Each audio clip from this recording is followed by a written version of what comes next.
Away from that, the 2023 presidential candidate for the People's Democratic Party, Atiku Abubakar, has called on the National Assembly to investigate alleged secret fuel subsidies under President Bola Tinubu's administration.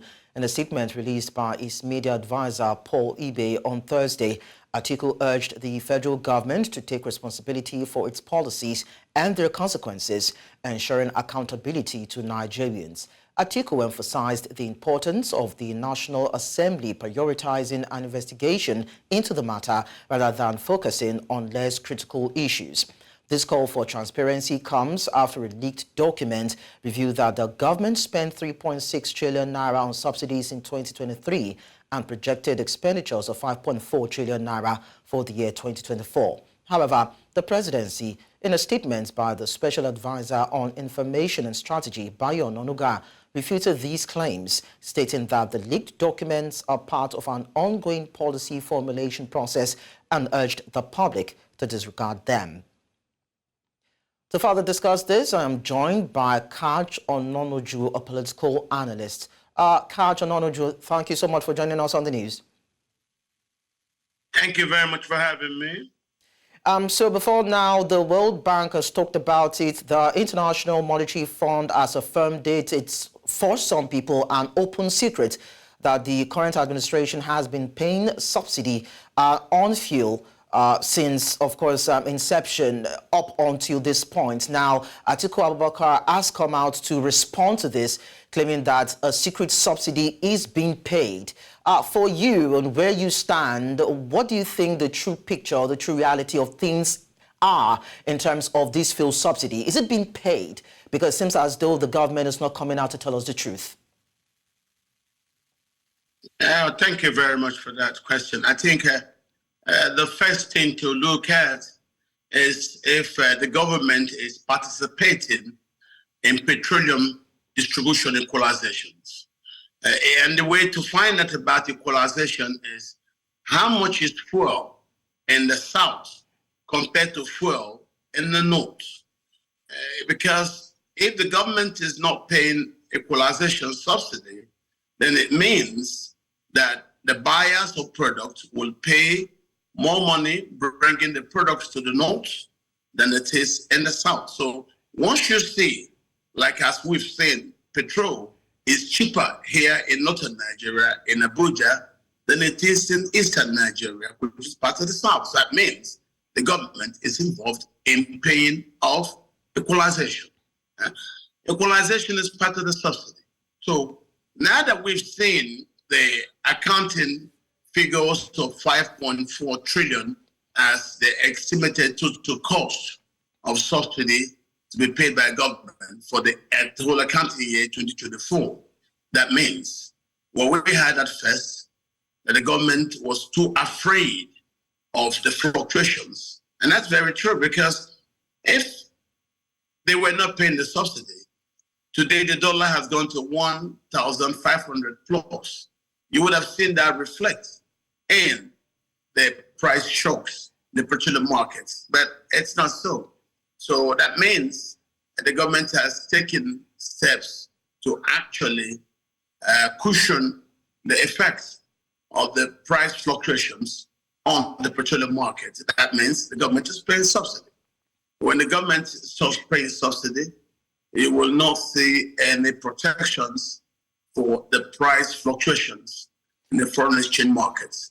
Because if, as we are still being made to believe, a lot of the products we're using are still being imported, then it means they will be reflective to the price gauges within the foreign exchange markets.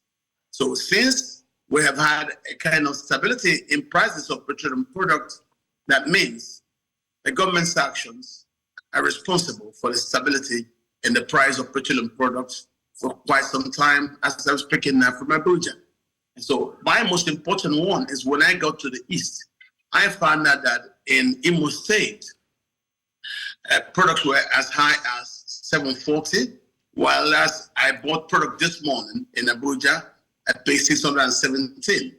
So if products are cheaper in the north than they are in the south, it means the subsidy is still there. Because the only thing that make the product cheaper in the south, cheaper in the north than they could be in the south, is due to equalization.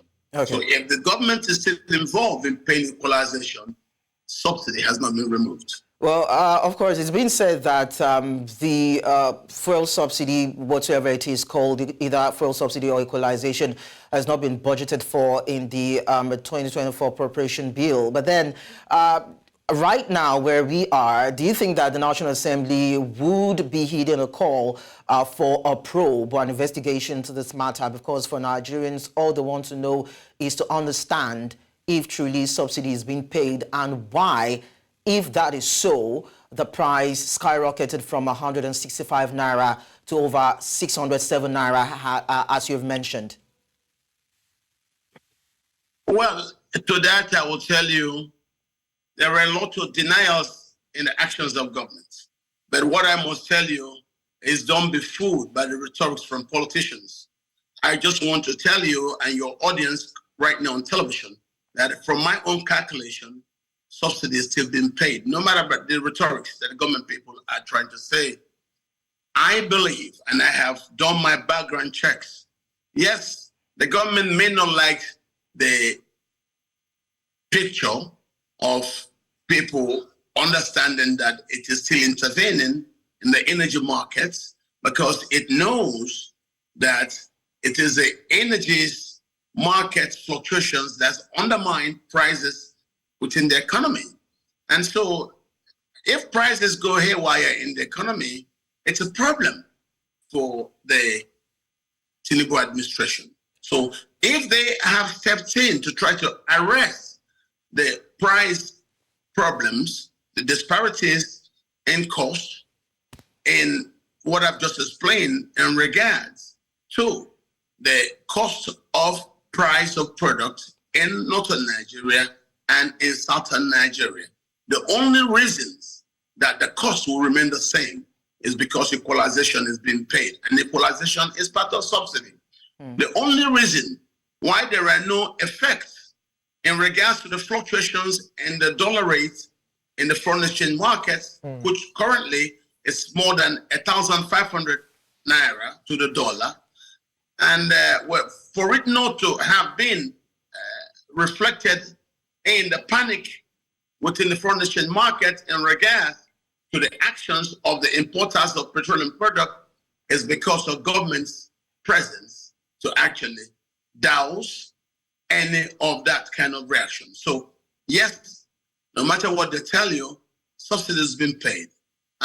But then why it is such a talk is if you look at the accusations leveled in the past 48 hours in Kaduna against the past governor, it says when you take money and you spend without it being properly appropriated, that is against the law. So that may be the reason why the government just wants to, say what it says. But then we know in Nigeria, politicians could always dip their money in the till and make spendings, and then later on try to find a way to balance that particular action that actually was not legally appropriated before they did the action. Okay. So, yes, subsidy is being paid.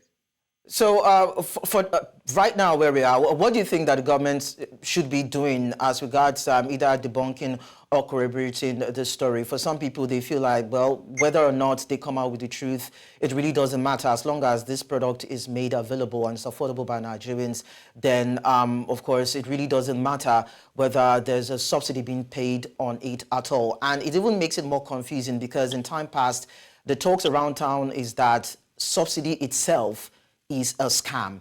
So for Nigerians to better understand this proper, what do you think the government should be doing to actually debunk this mystery?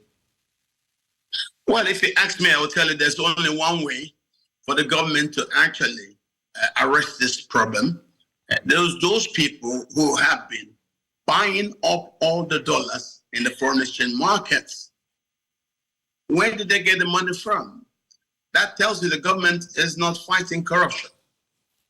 For them to have such money, for them to now use such money to mop up every single dollar they see in the foreign exchange market, And that is the reason why you've seen the competition for foreign exchange by the importers of petroleum products, which has now led to increases in price of products. Whatever it is that the government should have done that it's not doing is responsible for the crisis. If the government wants to ask someone like me, what should they do? I say, do the right thing. Arrest those who are mopping up the dollars in the foreign exchange market. If you do not have the political will to do what you should do, then you cannot complain about the foreign exchange market going crazy as it has gone in recent times. You cannot speak more. The government knows the people who are bringing pressure on the dollar. And if they lack the political will to go into that market and ask those people, why are you doing this? And we know very well this government has not been very, very strong in trying actually to arrest the behavior of those who kept, as I said earlier, the 29 trillion printed by the central bank.